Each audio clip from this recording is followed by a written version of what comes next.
Praise the lord. ప్రభువైనేసు నామములో అందరికీ వందనములు. యేసయ్య మాటను ఈ కార్యక్రమానికి ప్రేమతో మిమ్మును స్వాగతిస్తున్నాం.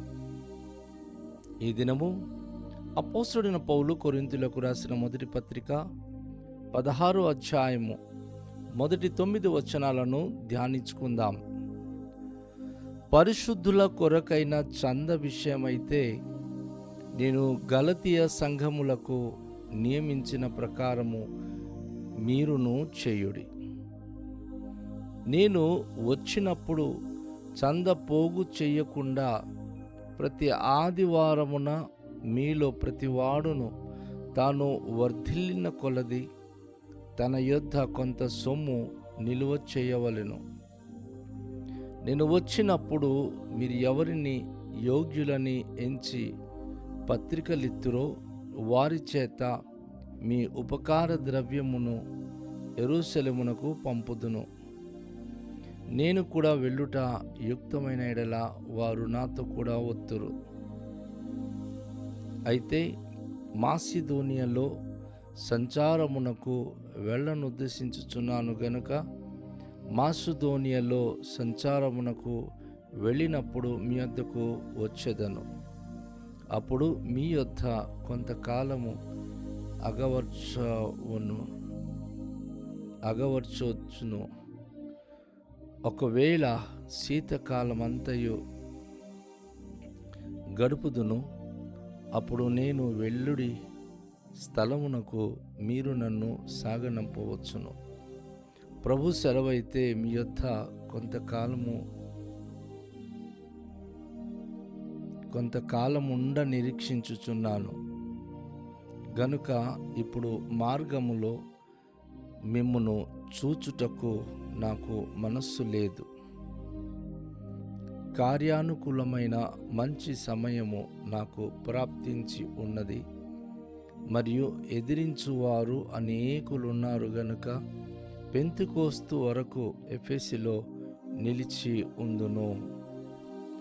ప్రభునందు ప్రియమైన వాళ్ళారా, ఈ వాక్య భాగములో సంఘానికి కొన్ని సలహాలు, సూచనలు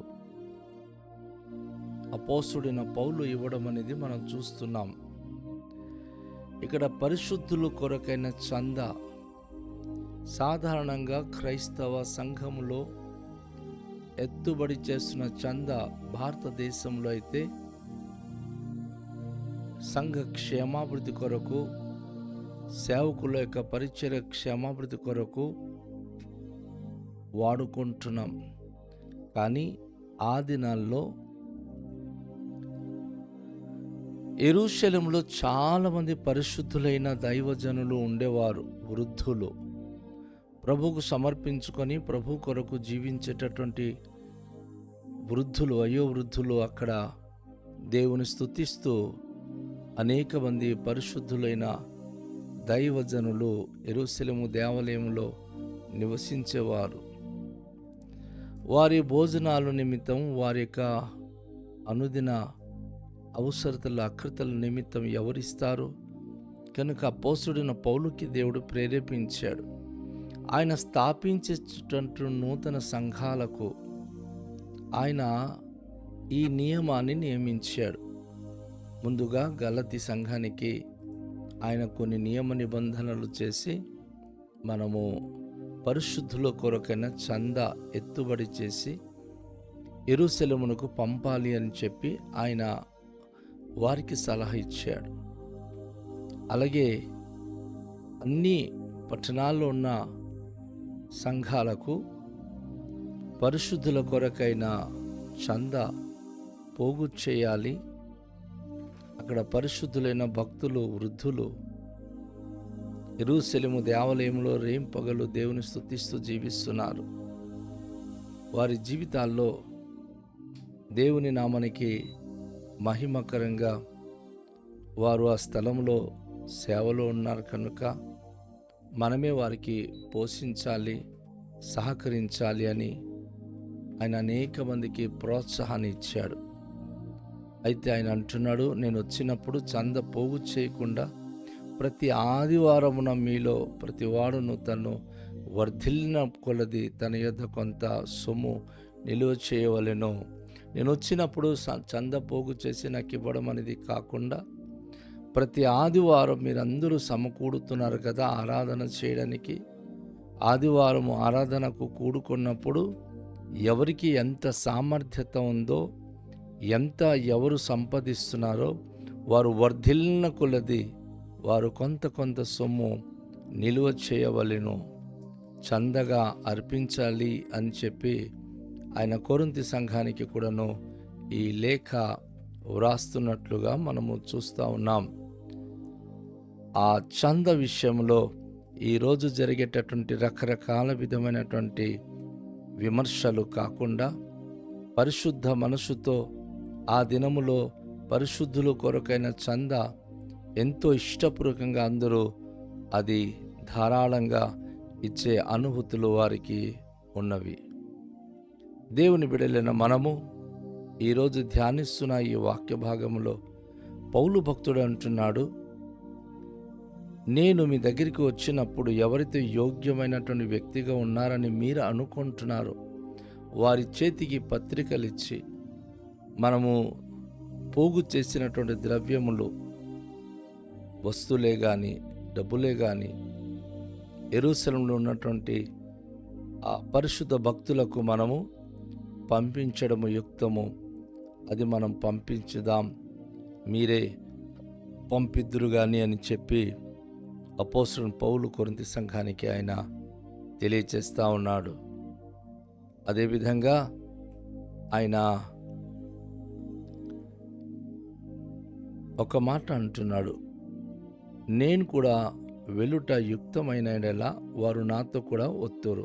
ఒకవేళ నేను యెరూషలేముకి వెళ్ళడానికి అనుకూలంగా ఉంటే నాతో కూడా వారిని తీసుకుని వెళ్తాను. ఎందుకంటే ఈ అపోస్తలుడైన పౌలు మాసిదోనియా వెళ్ళాలని ఒక ప్లాన్ ఉంది. మాసిదోనియాకి వెళ్ళినప్పుడు ఆయన అంటున్నాడు, మాసిదోనియాలో సంచారం చేయడానికి వెళ్ళినప్పుడు ఖచ్చితంగా మీ దగ్గరికి నేను వస్తాను. మీ దగ్గరికి వచ్చినప్పుడు మీరు పోగు చేసినటువంటి ఆ చంద, మీరు దేవుని సేవకులకు ఇవ్వాలనుకున్నటువంటి ఆ ఆర్థికమైన సహకారాలు నేను తీసుకొని, లేదా మీ సంఘంలో నుండి కొంత ఎవరినైతే మీరు సెలెక్ట్ చేస్తున్నారో వారిని తీసుకొని వెళతాను. మీ యొద్ద కొంతకాలం ఉండాలని ఆలోచన ఉంది. మాసిదోనియా నుంచి వచ్చినప్పుడు మీ దగ్గరికి కొద్ది రోజులు ఉండి మీతో దేవుని గురించి మాట్లాడుతూ, ఒకవేళ వీలైతే శీతకాలం మీతో గడపాలని ఆలోచిస్తూ ఉన్నాను. ఎప్పుడైతే మీ దగ్గర నుంచి వెళ్ళాలనుకుంటానో ఈ శీతకాలం గడిపిన తర్వాత మీరు నన్ను సాగనింపవచ్చును, మీరు నన్ను పంపించడానికి రావచ్చు. వాస్తవానికి శీతకాలం గడపడానికి ఎందుకు అపోస్తలుడు పౌలు చెప్తా ఉన్నాడంటే, శీతకాలంలో వారు ఎక్కువగా ప్రయాణం చేయడానికి కానీ ఏ పనిపాట్లు చేయడానికి కానీ కష్టం, విపరీతమైన చలి. కనుక ఏదో ఒక సంఘంలో అపోస్తలుడు పౌలు బస చేయడం అనేది అది ఆయనకి ఇష్టమైనది. అందుకే ఆయన అంటున్నాడు, ప్రభు సెలమైతే మీ వద్ద కొంతకాలము ఉండాలని నేను నిరీక్షించుచున్నాను. అది దేవుని చిత్తం, నేను చెప్పుకోవడం కాదు. నేను అనుకున్న మాత్రాన అది అయిపోదు, కానీ మీ దగ్గర ఉండాలని దేవుని చిత్తమైతే నేను మీ మధ్య కొంతకాలము మీతో దేవుని సహవాసంలో దేవుని యొక్క వర్తమానం అందిస్తూ మీ మధ్య నేను గడుపుతాను అని చెప్పి ఆయన తెలియచేస్తూ ఉన్నాడు. ఆ రీతిగానే మార్గంలో మిమ్మల్ని చూచుటకు నాకు మనస్సు లేదు. ఇప్పుడు కూడా ఆయన వేరే చోటికి ప్రయాణం చేస్తూ ఉన్నాడు. వారు ఒకవేళ చూడ్డానికి రాదలుచుకుంటే మిమ్మల్ని చూడాలని నాకు మనసులో అయితే లేదు. ఎందుకు ఏదో ముఖంలో చూసుకొని వెళ్ళిపోవడం నాకు ఇష్టం లేదు. కొంతకాలం మీ మధ్య ఉండి మీతో మాట్లాడి మీతో మంచిగా సహవాసం కలిగి ఉండాలి అనేది నాకున్నటువంటి ఆశయాలు అని చెప్పి కొరింథీ సంఘానికి ఆయన ఈ మాటను వివరంగా రాస్తూ ఉన్నాడు. నిజమే, చాలాసార్లు మనం మొహం చూస్తే చాలనుకుంటాం, కానీ అపోస్తలుడు పౌలు అంటాడు, మొహం చూసి ప్రైజ్ ది లార్డ్ అని చెప్పుకొని వెళ్ళిపోవడం కాదు, కొద్ది దినాలు మీతో గడపాలని నేను ఆశపడుతున్నాను, కొద్ది దినాలు మీతో ఉండాలని ఆశపడుతున్నాను, అది ప్రభు చిత్తమైతే నేను అలా ఉండాలని ఆశపడుతున్నాను కనుక నేను ఆ విషయంలో సిద్ధపడుతున్నాను. కార్యానుకూలమైన మంచి సమయము నాకు ప్రాప్తించి ఉన్నది, మరియు ఎదిరించువారు అనేకులున్నారు గనుక పెంతెకోస్తు వరకు ఎఫెసులో నిలిచి ఉందును. ఆయన ఎఫెసులో నుంచి ఆయన ఈ పత్రిక రాస్తూ ఆయన అంటున్నాడు, అయ్యా నేను ప్రస్తుతానికైతే ఎఫెసులో ఉన్నాను, ఇక్కడే కొంతకాలం నిలిచి ఉంటాను. కొరింథీ సంఘమా, అనేక మంది ఎదిరించేవారు ఉన్నారు, అనేక మంది రకరకాలుగా బాధించేవారు ఉన్నారు. అయినా సరే పెంతెకోస్తు పండగ దినం వరకు నేను ఎఫెసులోనే ఉండాలని ఆశపడుతున్నాను. ఇప్పుడు నాకు కార్యానుకూలమైన మంచి సమయము ప్రాప్తించి ఉన్నది. నేను సంఘములో, సహవాసములో, పరిచర్యలో దేవుడు నాకు ఇచ్చిన మంచి అవకాశాన్ని బట్టి నేను సంతోషంగా పనిచేస్తున్నాను. కాబట్టి మరి ఈ పరిస్థితులలో నేను ఎక్కడికి రావడానికి మరి అయిష్టత చూపిస్తున్నాను. నేను వస్తాను, కాకపోతే కొంతకాలం నేను ఎఫెసులో నిలిచి ఉంటాను. అక్కడ రకరకాల మనుషులు ఉన్నారు, రకరకాల విధమైన వ్యక్తులు, ఎదిరించే వ్యక్తులు ఉన్నారు. వారిని ప్రభు పేరట వారిని లోపర్చాలి, వారిని సరిచేయాలి. ఆ పని ఇప్పుడు ప్రభు నాకు అప్పగించి ఉన్నాడు. సేవకుడు ఎప్పుడు కూడాను ఎదిరించి బెదిరించే ప్రజలకు వారు మార్పు కావాలని ప్రార్థన చేస్తూ అక్కడ విషయంలో వారెక్కువగా బాధ్యత కలిగి ఉంటారు. ఆ పని చక్కగా అయిపోతే వారెంతో సంతోషిస్తారు. నా ప్రియ దేవునికి బిడ్డలారా, ఈ వాక్యం వింటున్న మనకు కార్యానుకూలమైన సమయం అనేది ఎప్పుడైతే కష్టము, బాధలు ఇవన్నీ సంభవిస్తుందో అది మనము ఎక్కువగా దేవుని కోసం పనిచేసే సమయంగా భావించి ప్రార్థించి పని చేయాలి, దేవుని నామానికి మహిమ తేవాలి. కనుక అట్టి భాగ్యము మనం కలిగి ఉండడానికి ప్రార్థన చేద్దాం. తండ్రి, మీకు వందనాలు. ఈ ప్రశస్తమైన సమయంలో మీ మాటలు విన్నాం ప్రభువా. మీరు మమ్మల్ని ఎంతగానో ప్రేమించే దేవుడవు. ఈరోజు ప్రభువానైనా పౌలు భక్తుడు తనకు మీరిచ్చిన అనుకూల సమయం గురించి ప్రస్తావిస్తూ ప్రభువా మరి సిద్ధి చేసేటటువంటి సమయంలో మీరు తన పక్షంగా ఉండి చేస్తున్న కార్యాలు మేము కూడా ప్రభువా మీ పట్ల విశ్వాసం కలిగి అట్టి అనుకూల కార్యములు చేయడానికి ప్రతి వ్యతిరేకతలో, ప్రతి భయంకర పరిస్థితులలో మీ మహిమ కొరకు మీ పని నమ్మకంగా చేసే భాగ్యం దయచేయమని, వాక్యానుసరమైన జీవితం మాకు ప్రసాదించుమని యేసు నామములో ప్రార్థిస్తున్నాము తండ్రి, ఆమేన్. అందరికీ షాలోం. ప్రభు మనను దీవించునుగాక.